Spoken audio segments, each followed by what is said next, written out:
guys, welcome to my channel. So for today's tutorial, ituturo ko sa inyo kung paano mag-create ng account sa 7-Eleven. So ito ay click by 7-Eleven. So paano nga ba? Let's get started. First, punta ka lang sa Play Store. Then, i-type dito sa search ang click.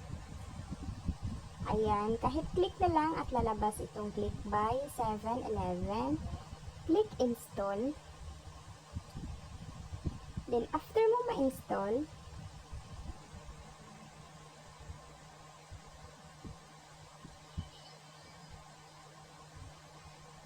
then ngayon guys, okay na. Ayan, na-install na yun. I-click na lang natin itong open. Allow lang natin. Pagkatapos nyan, please enter your mobile number to proceed. Continue with mobile, or pwede ka rin dito mag-sign in with Facebook or sign in with Google. Ngayon, yung number ko lang ang ilalagay ko. Continue with mobile number. After nyan, may ma-receive kang OTP. I-enter mo lang dito. Then, check I agree. Then, ito na yung online application ng Click by 7-Eleven. So, marami ditong pwede mong pag may points na kayo. Or, pwede rin kayong mag-load mismo sa 7-Eleven at dito mo mailalagay. Makikita dito ang click rewards dito pag may laman na yung click ninyo. So, pwede nyo na itong pambayad kung kayo ay may bibilihin sa 7-Eleven. Pwede na siyang pangbayad, i-scan nyo lang at magdideduct na doon mismo. Then, bukod doon, may points din kayong makukuha dito.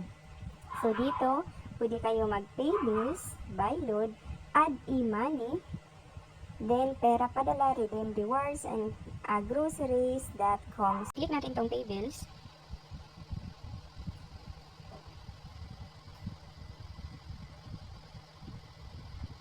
At ito yung pwede mong i-pay dito. Donation, airlines, collection, credit card. So marami. Then sa buy load, dito pwede ka makapag-buy ng mga any load.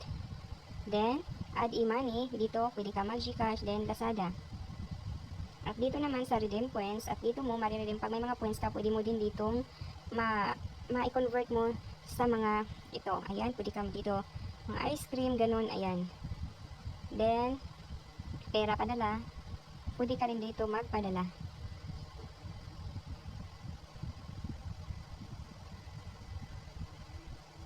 Wait lang, dahil loading.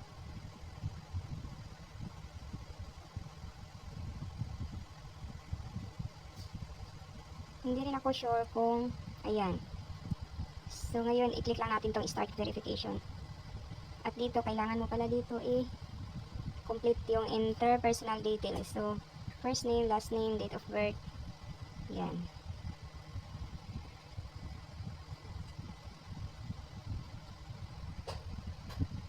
At dito naman sa groceries, click. Ayan, papakita ko ulit.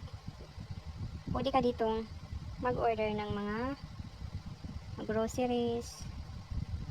Ayan. Ayan. So, marami ka ditong pwedeng ma-order. So, ganun lang siya kasimple guys kung paano mag-create ng click sa 7-Eleven. So, thank you for watching guys.